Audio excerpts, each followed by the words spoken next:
Hi guys. তো আজকে আমি আজকে না কালকে রাত্রে আমি বিয়ের বাড়িতে গিয়েছিলাম, একটু বিয়ে অনুষ্ঠান ছিল, তাই তো দেখো কি সুন্দর করে গেটটা সাজিয়েছে। তারপরে চলে গেলাম, এখানটায় অনেকগুলো স্টল বসছিলো, মোমো, ফুচকা, পাকোড়া। তো আমি চলে গেছিলাম মোমো স্টলে। সেখানে গিয়ে মোমো খেয়েছি। দেখো মোমোগুলো হেবি টেস্টি হয়েছে। তো আমি সেখান থেকে 1 প্লেট নিয়ে নিয়েছি খাওয়ার জন্য। তারপরে চলে গেছি একটু ফুচকার স্টলে। তো ফুচকাতে দেখো তেঁতুলগুলো জল, ইয়ামি। তো আমি ফুচকাও খেয়ে নিচ্ছি, এই যে ফুচকা বলছি ফুচকা দাও আমায়। তো আমিও ফুচকা নিয়ে নিয়েছি, খাচ্ছি। তারপরে দেখো কত কিছু রান্না হয়েছে, মাটন, চিকেন, বিরিয়ানি, কত কিছু, রাধাবল্লভী, কত কিছু রান্না হয়েছে।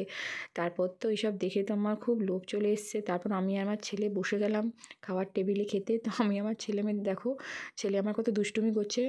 আমরা দুজন মিলে বসে গেছি খাওয়ার টেবিলে, এই যে মা কাকিমারা সবাই গেছে। তো এবার আমরা খাওয়া দাওয়া শুরু করে দেবো।